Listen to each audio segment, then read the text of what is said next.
Hi, my name is Alice Ludlow and welcome to my webinar on coping in COVID-19 through an NQT's eyes. So as from the title you can tell that I am an NQT. I work as a Year 3 classroom teacher. I graduated from Oxford Brookes University in the summer of 2019 with a Bachelor of Arts degree with honours in primary teaching education with QTS. Oxford Brookes University has an excellent reputation for teaching, qualifications, and they also have lots of strong links within Buckinghamshire primary schools. So this session is going to be quite chatty because it's mostly just me sharing my experiences on how my NQT year has been. So I'm going to start off by talking about the challenges that I face, which most NQTs will face in their first year of teaching, and any advice that I might give them. Also, I want to be really honest on the realities of being an NQT because you're not going to be perfect. It won't be your perfect year of teaching, but it'll also be one of the years that you'll always remember, and that it's really important that you take a really optimistic and positive outlook on how your NQT year has been. Then, of course, my NQT year has been particularly unique because we have had this COVID-19 pandemic. So I'm going to begin by talking about the effect it has had on my school and how, as a school community, we have chosen to deal with the COVID-19 pandemic. Then also I want to give my perspective on what it's been like having a virtual classroom and virtually teaching my pupils from the comfort of my own home. Then I have also been fortunate enough to return to my classroom with my pupils in their bubbles. So I'll be giving my perspective on how the return to school has been. And then to finish off, I'm going to talk about what I have learned in the COVID-19 pandemic and how the experiences that I've had are going to stay with me throughout my whole career. And I hope that they will have helped me grow into a better teacher. So I'm going to start off by talking about some of the challenges that all NQTs face. So first of all, you will be starting off in September pretty blind. Most people will be in a new school that they haven't taught in before. You've got new colleagues, you've got a new class that you won't have got to know yet. So this is going to be quite a daunting time, and there's going to be lots of things that you are concerned about. So some of the advice I might give is that if you can, try and spend some time when you know who your class is going to be. See if you can go in the summer term and spend some time with them, with their previous class teacher. When I finished university, I did exactly this. I think I spent around 2 weeks with my class whilst they were in year 2. And this just meant that I could see what they were like in a classroom. I could see some of their personalities coming out. And also I got to know all of their names. So it's just one less thing that you have to worry about in September if you spend a little bit of time with your class in the summer term. Also, you won't know what you're doing in September. And even for me, I work with a partner teacher because we are a 2-form entry school, and we were both new to year 3. Okay to ask if there's anything you need to prepare or any advice that other teachers might give you. Asking questions is going to be the most important thing to helping you become a good teacher in your NQT year. And you will feel like you're being annoying asking all these questions all the time, but you have to remember that all the other teachers in the school would have been in the same position as you once, and they will be completely understanding. And then also my last thing to say about starting off your year is to know you're not going to be perfect. Your classroom's not going to be perfect. Your planning's not going to be perfect.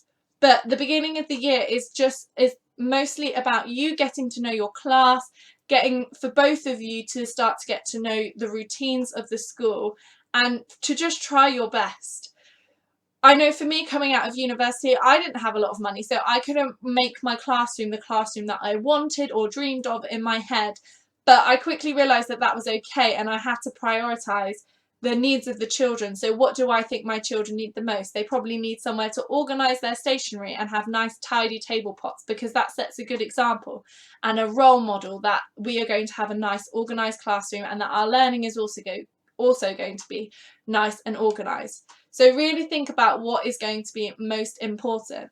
For example, I don't have many displays in my classroom because I have so many windows, And I knew that I've always wanted to have a world map in my classroom, because from placements I recognised that children identifying countries on a map is often something they really struggle with. However, I really couldn't think about how I'm going to fit a world map into my classroom in September, because I had so many other things to think of. However, now I have got one. I think I put it in probably about halfway through the autumn term, and it's just something that it isn't necessary to have in September. And for the children, if you put things up throughout the year, they will start to notice them more. So when I put my world map up, the children were asking me questions about where things go on the map, and they helped me label the map and things like that. So don't think that everything has to be perfect in September, and you can use making your classroom into a nicer place as a real learning experience for the children. So then in the autumn term, everything's going to be new. Even if you're in a school that you might have done your placement on, there's still going to be things that you didn't do on placement. So doing your data at the end of the term is going to be completely new, because every school records data in a different way. You also might have school trips planned. In my school community, they have an annual Christmas event where in the whole town, all the schools close for one day so that they can celebrate this event at Christmas. But that's not something you would experience unless you've worked in a school in that community. So there's lots of things you're going to come across that you might not have come across in other schools. So everything's going to be new, and that means it is okay to ask questions and ask for help. That is the reason your NQT mentor is there. They are there for you to ask them questions. They want you to ask them questions because it shows that you're being proactive, it shows you're being reflective, and it shows that you want to learn. It is really hard to begin with to think it's okay to ask questions. I know I struggled with this for a while, and some of the other NQTs in my school have also struggled with this. However, when you do start to relax and realise that it is okay to ask questions, that's when you're really going to start to learn, take off, and also feel comfortable that you know what you're doing, because you know that if you have a problem, you can ask for help. Then also, I know particularly in a two-form entry school, this can be really hard, and it is to try not to compare yourself, even if you've got people at the same point of their career as you are. So try not to compare yourself to anyone, because you are your own teacher. You have had a completely different training to everyone else. Your experience in teaching is going to be unique. So, and also the needs of your class are going to be unique. So if you compare yourself to others, you are constantly going to be feeling put down or put back. So the best thing to try and do is just to recognise that you are doing the best you can. And your class, if they're happy, that is the main thing. They will be learning. They might not be learning the best they can, but they will, majority of the time, be learning something. One bad lesson doesn't determine that you're a bad teacher. Just trying your best and reflecting that that was a bad lesson and what might I do next time is going to be really important. Which leads me on to my next point on that reflections, making your reflections on your teaching as positive as you can. At the beginning of the year, my pace in lessons was really bad. I often would be talking for too long. I myself am dyslexic, so particularly in English, if I was modelling writing, I would be doing it too long because I hadn't fully prepared on how I would be modelling to the children. But this is a reflection that I had, and now, particularly in the spring term, I became a lot more confident with this, and it is something that if your mentor sees it, or if I know my SLT at this point was observing, my deputy head in my school, sorry, was observing me at this point as well, that if they see you trying your best and trying to overcome what you might not have been good at, they are going to really respect you for that. So for me, my writing is something I'm really anxious about. I don't like people watching me write, particularly if I'm handwriting, so I would always be doing it on the computer, and they really wanted me to try and get past this. So when my deputy head then came in on a learning walk and saw that I had all of my modelled writing up on my working wall, she was instantly proud of me. She didn't see me teaching that lesson, so she didn't know if I modelled it particularly well, but just the fact that I had a go at trying to do it, that is showing that you are always trying to get better. And then also, last of all, you do need to still make sure you have fun. I mean, in the autumn term, you have Christmas, and this is your first class. So there's going to be so many experiences that you're going to remember for a long time, and you want the children to see you as being the wonderful teacher that you are going to be. So try and make it fun, because also children will learn best if they remember and know that they've had an enjoyable time. So next I'm going to talk about some of the realities of being an NQT. So most of it is just going to be that it is going to be hard being an NQT. This is going to be the hardest year of your teaching life, most likely, because you are starting everything off with fresh eyes. Even if you move to a new school, so you're going to have a new curriculum and maybe a new way of doing data, at least you've done it before, so you have some idea of where the children should be, and you've got some idea of how you can mark and things like that. However, this is going to be your first time doing any of that, so it is going to be hard, and you are going to feel tired, you are going to feel stressed, but you just have to know that next year when you do it again, it's going to be so much easier. And even next term, like, this is just, whenever you start off your NQT year, you just have to keep thinking that this is the hardest it's going to get. It can only get better from here.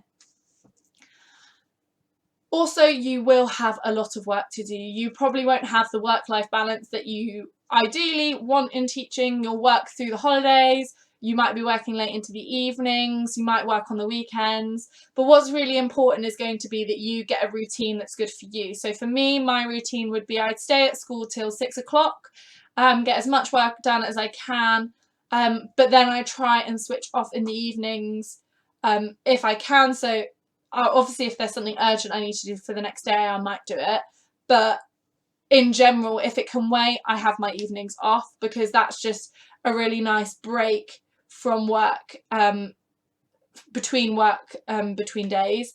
Then I would then try and only work for one day at the weekend, so I always had one day where I could just switch off, relax, see my friends, go out for the day, because that will just give you that break from school that you do really need at the weekends. I know for me this wasn't a real problem, because I just think I don't get ill very often, but a lot of NQTs do get very ill. I mean, I had colds, I did get a sore throat at one point, but a lot of NQTs will be quite ill in your first year because you've not been around children for this amount of time. Also, you're going to be knackered, because I know for me, the longest I would be teaching without a break on my placements would be 4 weeks, and then your first term is going to be 8 weeks long. So that's going to be tiring, and you can just almost drain yourself so that you make yourself ill. So trying your best to keep an eye on how you're feeling and giving yourself some time to make yourself feel better. So doing exercise, eating healthy, that's all going to be really helpful to make sure that you are the best you can be in your NQT year. And then also, especially for if you're a young NQT like me, you are going to get people that are going to be skeptical about how good a teacher you are. I mean, I started off in September, I was only 21, I look quite young. I can understand why particularly parents might look at me and go, who is she? Like, we know she's a young teacher because we know she's an NQT, and be really worried about how I'm going to teach their children, because they're parents and that's normal for them to be concerned. And you kind of just have to take that on your shoulder and just know that hopefully you're going to win them over, and you've just got to try your best all the way through. You might upset a few throughout the year, but you're going to have loads of opportunities where you can also try and get on their good side, and that's going to be the same with the other teachers in your school. They're going to see you as being young, you're going to be the new one, and like, I know I work with 2 other NQTs as well, and we are the NQTs in our school, so that's going to be something that you will be seen as. It will be a bit of an identity that year, but you kind of just got to own it, take it on the shoulder, and also it kind of gives you a bit of leeway, because if you are an NQT, you kind of do have that room. It's okay to make mistakes, and it's okay to have a bad day. So you kind of got to take advantage of that and just try your best, because that's all anyone is looking for you to do. So then, of course, the main part of this is going to be talking about how COVID-19 has affected my school and what my perspective on it has been as an NQT, because I mean, I've not taught a whole school year yet, but I'm going to be in September, I'm going to have completed my NQT year. So it's definitely going to be a bit of a different experience. So I just wanted to share how my perspective on this has been. So our school closed from Friday the 20th of March. Leading up to that, obviously I had so many worries. I was so stressed. I had sore throats and I was ill. I think mostly because of stress. Because there was so much going on that I just hadn't seen coming. Like, you couldn't have prepared for this in whatever way, and neither could your school. In our school, when Covid-19 was starting to rise to the surface and rise to everyone's attention, we were in the process of doing a year 3-4 production, so a lot of our minds were all set on that and trying to keep the children like motivated, because they were all worried, thinking that, well, not necessarily worried, but they were all thinking school's going to be closed. So some were worried about that, some were really excited because they thought they were going to have a long holiday. So trying to like juggle all of that, and then also knowing that you don't really know what's going to be happening, you can't fully answer the children's question. That's quite tough to have on you. But then also knowing that you know information that you're just not allowed to tell the children or answer their questions properly because you kind of haven't finalised it enough as a school. So trying to tell them, we will be giving you work, but we don't know how we're going to give you work yet, and that sort of thing. It is quite tricky because they're going to be they were throwing us questions all the time. And you also have parents throwing you questions all the time. And then also, I didn't have it so much in my class. I think I only had 2 children away before schools officially closed. But obviously in a lot of classes, they only had about half a class in. So it was so obvious to those children that something was wrong and it wasn't normal. And it was quite hard to keep a normal atmosphere in the school and trying to keep everyone relaxed when that is becoming such a clear issue to the children in your school. So the way our school has handled the COVID-19 pandemic is we have got a G Suite Google Classroom login sort of thing going. So we have, as year groups, each year group has their own classroom on the Google Classroom site. So we provide 3 English lessons, or we had been providing 3 English lessons, 3 maths lessons, and some wider curriculum activities for the children to do. A lot of these were outdoor learning based, kind of away from the screen, based on like connecting, and we have the Feel Good 5 in our school, so they were based on like connecting, keeping fit, being healthy, all those sorts of things based on well-being. A lot of the activities are focusing on them. So that was the provision we were providing. In the English and maths lessons, we would be having videos of us modelling the teaching we might do in school, so that parents have an idea, because they haven't been at school for a while, or probably haven't been at school for a while unless they're a teacher themselves, so they're not going to know the best way to teach it for their children and the needs of their children, as well as you are. You have a degree, you have a qualification, we had spent a few terms at the school with the children, so we do have an idea on the best way to teach them. So those videos just became an essential bridge to support the parents who were supporting the children. So it was a little bit of a bridge there. Then also, we, as part of the Google Classroom G Suite situation, there is also the capability of having video calls on Google Meet. We call them Hangouts. So this was something that the parents kind of requested in our survey, because they realised that the children were really missing that time to connect with us as their teachers, the TAs, and also some of their friends, because some of them, particularly in year 3, a lot of them haven't done video calls before because parents don't want them in the internet, which is obviously completely understandable. But now in this situation where they're not seeing their friends, it's become quite tricky for them because they feel a bit lost. If they've not got siblings, they might be quite lonely. So the Google Hangouts were going to become essential to our weekly routine for the school. So each class teacher would have, I had 5 Hangouts in a week with groups of around 4 to 5 children, because I have a particularly small class. So that was what I was able to do with one of my TAs. So that would just be a 15-minute really video call with the kids. They could ask me questions, they could tell us about their weekends. we did a quiz, I read them stories. It's just that opportunity for them to have that connection with us that they might not have previously had. Of course, there's challenges to that. As an NQT, when you're training to become a teacher and going into school as well, the advice is always be careful about your online presence.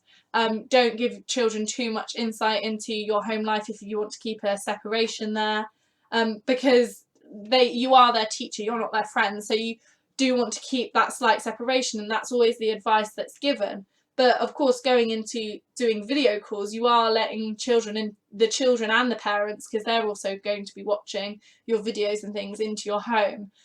So that's been quite a challenge to think about how much I'm happy to share with them. So I know I was happy to share my pets and to talk a little bit about, like, the children know I live at home with my parents, so to talk a little bit about that, but I also don't want to share too much because that is still my personal life. Also, we do have the situation of we are talking to children online, and some of them have started to get into chat talk, but I am still their teacher, so I always reply to them as formally as I can. Of course, it's still child language, but I still try and talk in a formal tone when I'm replying to their messages or replying to their questions. And the same on Hangouts. As much as I am there to support them and make sure they're happy, I am still their teacher. So the virtual classroom, I think, has been really good for our school because we have still been able to provide as much of a normal school experience for the children as we can. We've had feedback from parents saying the children do just feel like they're at school, they're just at home. So it has been really nice to know that what we're doing is paying off, and hopefully that if the children have fully embraced the virtual classroom, that they really haven't missed out on a lot of the things that they would have missed out in school learning wise. Of course, they've been missing out on the time with their friends, but they're also having the advantage of they're having extra time with their family that they might not have previously had. So as a school, we've been really trying to push that this is a really exciting experience for the children, and it's something that not many other children that no other child has had before. So this is going to be a really unique experience for them, and something that they're going to value in a few years' time. So as much as we love it when they do all the work and do all the learning to a really good standard, I know I've had one boy in my class that he didn't want to do the English, he wanted to create his own film, which is absolutely fine because that's a learning experience that he got to have with his mum and his dad, and that he would never have been able to do if he was in school normally. So we've kind of, as a school, kind of embrace that not everyone's going to want to do it how we do it, and that's fine as long as the children are happy and the families are getting on okay. That is our main aim. And then also as a school, I am proud as an NQT that I chose the school I'm in, because the support I think that we have provided to the community and to each other as staff has been excellent. We always have staff meetings weekly, and a lot of these are focused on wellbeing. It's not necessarily focused on, are you doing your teaching as well as the other year groups? It is about, how are you getting on? Are you doing okay? Are you, like, because this, for us, this isn't something we have ever been through before. So it's an experience for us as well that it's important that we value as well the benefits of this, because there's teachers with children who are getting to spend time with their kids that they haven't done before. I'm spending time with my family that I wouldn't normally get to spend this much time with. So it is a really unique experience, and it's important that we, even as teachers, embrace that as well. And I think the teamwork that has just come out of it, so we also have weekly meetings within my year 3 team and my phase team, and that's just really nice because it's just that bond that's kept going despite not seeing each other for nearly 12 weeks in the flesh, is that we can continue to build that relationship and become a better, stronger team, and knowing that next year from September we're going to be going in knowing that we can do anything because we got through a pandemic together. So the teamwork and the resilience of all the staff in my school has been amazing, and the support that's been given by everyone, I think, has been essential to also supporting the children, the parents, the whole community, and it's something that I'm really proud that I was a part of. So as a school, we've also made the decision that we want all of the children to have some time back in school. So as of June the 6th, we, of course, following government guidelines, had early years, year 1 and year 6 back in school. And then I think from both teachers on site, our head teacher, governors, seeing how happy the children were that were in school, it became really important to us that all of the children got an opportunity to spend some time in school, some time with their teacher, and have some kind of nice end to their year group. But especially for year 6s, it was so it became so apparent that they have lots of the children have got so many have suffered from a lot of loss. They've lost out on school trips, they've lost out on birthdays that they might have celebrated with their friends in schools, they've lost out on learning. There's so much loss that has happened to the children in school, and actually just by having some time back together and just enjoying themselves has been really important. So on the 22nd of June, year 3 and year 5 also returned in our school. So from when this webinar is going out, I would have taught 2 weeks back in school. The children are actually only on site for 2 days of a week, and then I am teaching half a class at a time. So I have half a class Monday, Tuesday, half a class Wednesday, Thursday, and we do the same learning on both 2 days. But our main focus in year 3 is we've recognised that a lot of the children have lost routines. They've struggled, quite a few of them, even the ones we might not have expected to struggle, did struggle being stuck at home and not having the support of school. So we've been focusing on making sure that they're building those connections with their friends back up again, and that their experience in the last few weeks of their year 3 is going to be fun. So in our first week, we tried to keep it very routine based. We did lots of creative activities, tried to make school feel as normal as possible, and just let them have fun with their friends. It was also a heat wave, so spending time outdoors became essential because my classroom is boiling. So we would spend time just playing in the outdoors, in like forest school. I would, rather than reading my class book in the classroom, we'd go and sit under a tree and I'd read it there. And it's just experiences that actually I might not have ever done if the COVID-19 pandemic didn't hit. I might not have done this because I might not have had felt it was okay to take a whole class outside to sit under a tree and read a book. That might not have been something I felt I could have done before, but now I really feel like I do, and because I can see the impact it's having on the children.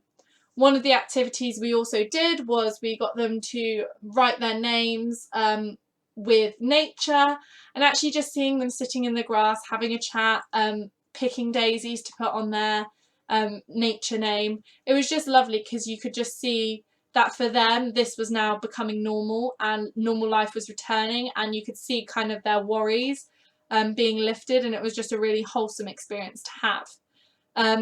I'm also fortunate that all of my children now will have returned to school, so I get to see all of my class, and a lot of the things I was a lot of the loss I was feeling from my NQT year at the beginning of the pandemic has kind of been alleviated, because although we're not going on school trips, the fact that we get to spend some time together before the end of the year is just going to be something that I know the children will always remember, and it will be really important to them that they know that they've had fun in year 3 and that they've had fun with me, but they're still going to be learning. So we're going to be doing like measuring water outside, we're going to be looking for 3D shapes outside. Like, we're still going to do lots of learning, but it's going to be really fun because the focus is just going to be ensuring that they're having a good time, they're having fun, and that their well-being is really being met, because a lot of the children haven't been in the classroom for 12 weeks, so they're not going to be able to sit at a table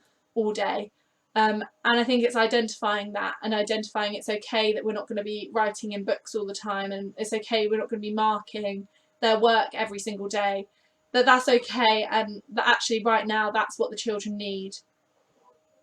So moving on lastly, just to what I've learned, just to finish off this webinar, and I've kind of obviously said a lot of this going through, but I think it's what I've learned is just recognising the really important relationship that you have as a teacher with your class. It's quite easy as an NQT to get blown up in this idea of you've got to be the best teacher you have, and you've got to mark the best you can, you've got to do the data you best you can, and do everything, all your planning as best you can. You can kind of get stuck in this idea of trying to be perfect all the time. But actually just having, if you want to have a day where you just, in the afternoon, where you know your class isn't coping, that you just have a bit of time to relax. I think that's going to be really a really important lesson to be learned. Also, just little things like, we do draw with Rob now in school, and the kind of the calmness it brings to the classroom is so nice. And that's not something I would have thought would make my classroom really calm before, but now seeing it happening, it's just a really nice thing to do. Also, as a school, this virtual classroom, it's something that the children have learned, and it's not something we want them to forget, because as they grow up, computing and technology is always something in schools we wish we could teach more of, but we just never get the opportunity. But of course, all the children now have had this amazing opportunity to get really good at using computers and really good at using technology. So it's definitely something we're going to keep. So it's something we might start to use rather than sending homework out on paper, we might send it on the classroom. And it's kind of all these sorts of ideas and being creative and things that I think have started to get lost in teaching, that they're kind of all being brought up. And it's kind of those things that a lot of teachers love about teaching, that I feel like they've become the most important things at this time. And I think it's something we really need to keep. So the things that we haven't focused on marking, we've not focused on tests, we've not focused on data, and actually the children have still done fine even though we've not focused on those sort of things. We have been marking, but our marking has been very positive and has been mostly about encouraging the children to keep going and build their resilience. They're all going to be amazing resilient learners, I'm certain of it, after this, because if they can learn in a pandemic, they can learn anything from what I can see. And then also a lot of them have had the opportunity to have that one-to-one time that I might not be able to provide when I have a whole class of children. So I think there's so many things that we can learn and take from this pandemic that we can apply to our own classrooms in the future. And I think that's something that's never going to be lost. I think also the parents will always know that the support we've provided, that's what the parents are always going to know, that we've done that, and they're always going to respect us for that. And I think a lot of them before this didn't realise how much goes into teaching a child to do their 5 times table, for example. Like, a lot goes into it. There's a lot of learning and steps to get there, which I don't think parents necessarily always know that those steps are there, because they might not have really recognised them when they were a child. But they're starting to see now actually how much care goes into being a teacher, how much thought, like there's so many different levels. And I think as a community it's going to make that relationship between schools and parents that much nicer, because there's just going to be that added respect. Like, also as teachers, I respect so many of the parents, because I think, like, obviously I know how hard teaching is, and they've gone in it completely blind without having any of the training I've had. So there's a massive level of respect between teachers, parents, communities. I know our governors, we've got a great relationship with them. Like, the whole community, I feel like, has really been brought together by this pandemic, and this level of respect that if we can get through this, we can get through anything. And sort of knowing that some of those small things that we might have worried about before really aren't the biggest worries in the world when something like this happens, and actually maybe they shouldn't be the biggest worries normally. So yeah, I hope that's given you some idea about what it's been like to be an NQT in the COVID-19 pandemic. I'm sure a lot of teachers can reflect on and see that they're the similar reflections to what they've had on the pandemic. But I think as an NQT, you kind of, because you are so fresh to it, and I mean, I haven't done 2 school trips that we were meant to do this year, so I still really haven't had the opportunity to do a lot of the learning that I would have liked to have done. But I still feel going into September, I've got this completely different set of skills that I didn't think I would ever gain. So that's going to be, so even though I've missed out on a lot of learning, I've also gained so much learning elsewhere, and I know that I'll still be able to find those out even if I'm not in my NQT yet. And I think I'm really looking forward to going to September, because also I've had that extra time to really think about what am I going to do in September to be a better teacher than I was the September before. and also now I've got subject leadership responsibilities and things like that I'm kind of looking forward to, and I think I'm just knowing that everything I've learnt now I'm going to continue learning, and it's being the flexible and adaptive, and actually I am good at teaching on a virtual classroom and I can do it, so if I can do it on a virtual classroom I can do it anywhere. And I think just trying to keep that really perspective outlook on everything is just going to be really valuable to my teaching career. So I've waffled on a lot and I hope I haven't bored too many of you, but thank you for listening to me, and I hope it kind of gives you, especially if you're about to be an NQT or if you've also been an NQT, some idea that you're not alone, and also that things are always going to be fine. Even if you do worry, they're always going to be fine in the end. So I'm happy if you want to get in contact on me on Twitter or on Instagram. I'll leave my details somewhere on the screen so that you can contact me. I love connecting with the teaching community on Twitter and Instagram. It always inspires me and gives me lots of ideas, and makes me feel like I'm not alone. And I think that connecting spirit that we've had in this pandemic, all my friends that I had at university that I studied with, we've really connected through this, knowing that we've all had different experiences as well.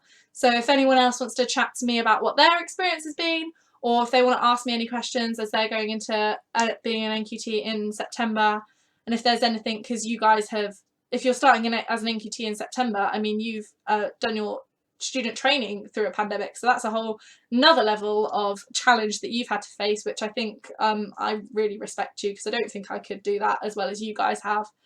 So yeah, just drop me a message if you've got any questions, and I'd love to talk more if I could, but I think I've waffled on for too long. So thank you and enjoy the rest of your day. I hope you enjoy some other webinars on here, and I hope you continue to be the best teachers you can be as well.